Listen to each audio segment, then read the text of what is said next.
வணக்கம். இலங்கை செய்திகளுக்காக நான் ஹரிணி. முதலில் தலைப்புச் செய்திகள். மக்களுக்கு சார்பான பரபரப்பு தகவல் வெளியிட்ட ஜனாதிபதி அனுரகுமார. முன்னாள் நாடாளுமன்ற உறுப்பினர்களுக்கு சொந்தமான லோரியொன்று போலீசாரால் மீட்பு. இலங்கைக்கு வரும் புதிய அபாயம், அனுர வெளியிட்ட எச்சரிக்கை. இனி விரிவான செய்திகள். அகில இலங்கை சிற்றுண்டிச்சாலை நடத்துவோர் சங்கத்தின் தலைவர் ஹர்ஷன ருக்சான் அரிசி, முட்டை, உப்பு, தேங்காய் ஆகியவற்றின் விலை உயர்வினால் சிற்றுண்டிச்சாலை உணவுப் பொருட்களின் விலை 30% அதிகரிக்கப்படும் என தெரிவித்துள்ளார். இது தொடர்பாக அவர் மேலும் தெரிவித்துள்ளதாவது: சந்தையில் தேங்காய் விலை அதிகரித்துள்ளதன் காரணமாக நாடு முழுவதும் உள்ள பெரும்பாலான இடங்களில் உள்ள சிற்றுண்டிச்சாலைகளில் தேங்காய், சம்பல் மற்றும் தேங்காய் பாலில் செய்யப்பட்ட குழம்பு வழங்குவது நிறுத்தப்பட்டுள்ளது.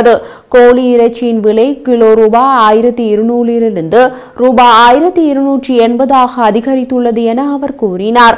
அதன்படி தேங்காய் விலை உயர்வால் அப்பம் மற்றும் மதிய உணவு பொதிகள் தயாரித்தல் ஆகியவையும் பாதிக்கப்பட்டுள்ளன என அவர் மேலும் தெரிவித்துள்ளார்.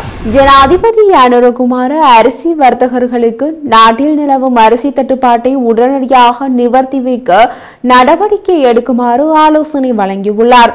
சந்தையில் அதிகரித்துள்ள அரிசி தட்டுப்பாடுகளை தீர்வு தொடர்பில் ஜனாதிபதி செயலகத்தில் இடம்பெற்ற விசேட சந்திப்பில் அவர் இந்த ஆலோசனையை வழங்கியுள்ளார். அரசாங்கத்தின் தீர்மானத்திற்கு இணங்க முடியாவிடில் அதற்கு எதிராக கடும் நடவடிக்கை எடுக்க நேரிடும் என்றும் ஜனாதிபதி எச்சரித்துள்ளார். சந்தையில் நிலவும் அரிசி தட்டுப்பாட்டிற்கு தீர்வு காண்பதற்காக ஜனாதிபதி அனுரகுமார 2 தடவைகள் அரிசி ஆலை உரிமையாளர்களை சந்தித்து கலந்துரையாடியிருந்தமை குறிப்பிடத்தக்கது. ஐக்கிய மக்கள் சக்தியின் பாராளுமன்ற உறுப்பினர் நளின் பண்டார ஜயமகா பயிர்களை அளிக்கும் விலங்குகளுக்கு எதிராக நில உரிமையாளர்கள் மற்றும் விவசாயிகள் நடவடிக்கை எடுக்க விவசாய அமைச்சர் கேடி லால்கந்த புதிய சட்டங்களை அறிமுறைப்படுத்த வேண்டும் என்று தெரிவித்துள்ளார். பயிர்களை அளிக்கும் பல்வேறு விலங்குகளின் உயிர்களுக்கு சேதமின்றி அவற்றை விரட்டுவதற்கு சுட அனுமதிக்கும் வகையிலான சட்ட ஏற்பாடுகள் வழங்க வேண்டும் என்று நாடாளுமன்ற உறுப்பினர் ஜெயமகா தெரிவித்தார். விலங்குகளை விரட்ட விவசாயிகள் மற்றும் நில உரிமையாளர்களுக்கு துப்பாக்கிகள் வழங்கப்பட வேண்டும் என்று நான் முன்மொழிந்த போது நான் கேலி செய்யப்பட்டேன். தேர்தல் பிரச்சாரத்தின் போது நான் பிரேரணையை கொண்டு வந்த போது பிரதி அமைச்சர் நாமல் கருணாரத்னவே என்னை கேலி செய்தார்.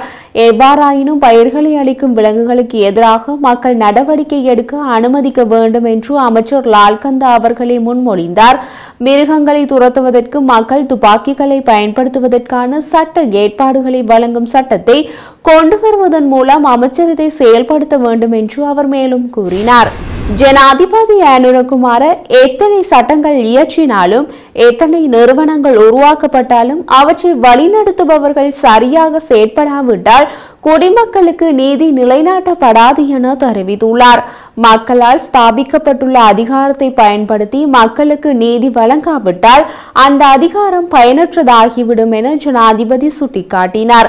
பண்டாரநாயக்க ஞாபகார்த்த சர்வதேச மாநாட்டு மண்டபத்தில் இன்று நடைபெற்ற 2024 சர்வதேச ஊழல் எதிர்ப்பு தின தேசிய நிகழ்வில் ஜனாதிபதி அனுரகுமார இதனை தெரிவித்தார்.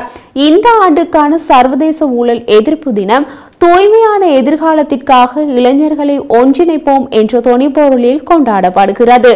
இலங்கையில் லஞ்சம் மற்றும் ஊழலை தடுப்பதற்கு போதுமான சட்டங்களும் நிறுவனங்களும் இருந்தபோதும் லஞ்சம் மற்றும் ஊழலை தடுப்பதற்கு இந்த சட்டம் பயன்படுத்தப்பட்டுள்ளதா என்பதை தமது மனசாட்சியிடம் கேட்க வேண்டும் எனவும் ஜனாதிபதி தெரிவித்தார்.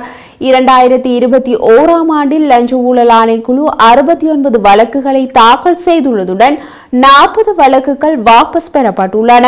2022 89 வழக்குகளை தாக்கல் செய்த லஞ்ச ஊழல் ஆணைக்குழு 45 வழக்குகளை வாபஸ் பெற்றுள்ளது.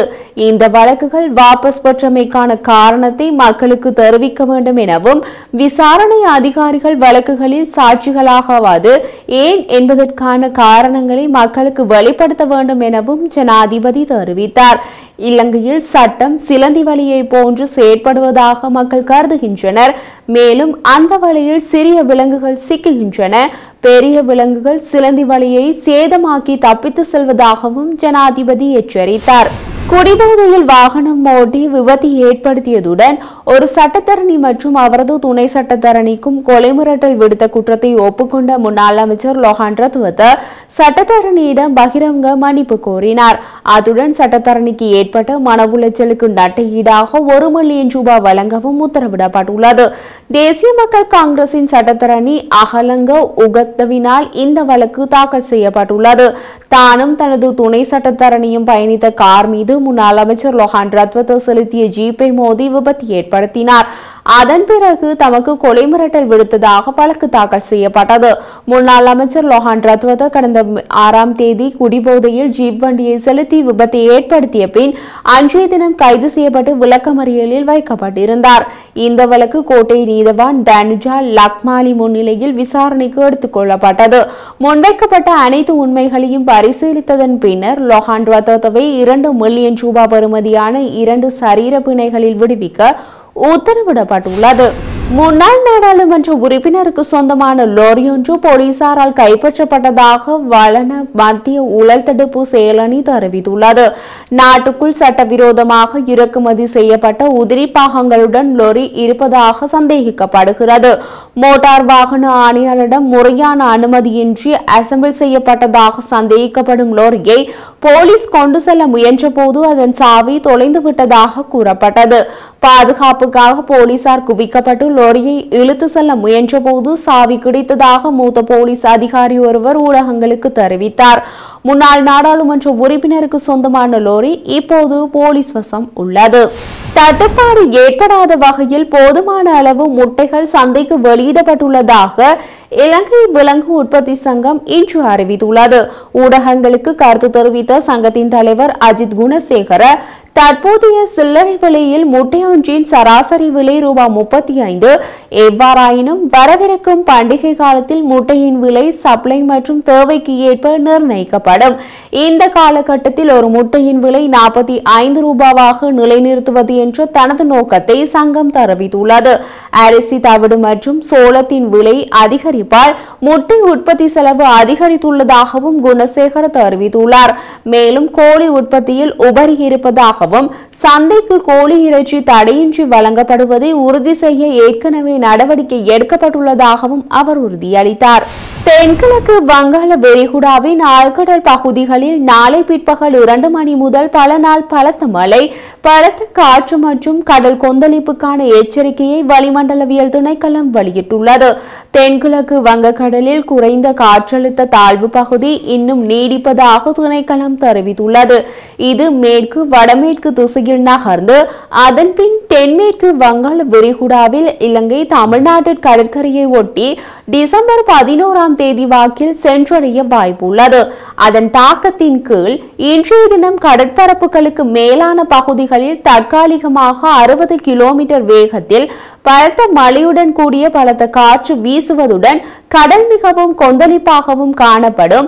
இது தொடர்பில் மீனவ மற்றும் கடற்படை சமூகங்கள் அவதானமாக இருக்குமாறு கோரப்பட்டுள்ளது. பொதுமக்களுக்கு பாதுகாப்பு விஷயங்களில் கவனம் செலுத்த வேண்டும். கடும் காற்று மற்றும் கடும் மழைக்கு தயாராக இருக்குமாறு எச்சரிக்கப்பட்டுள்ளது.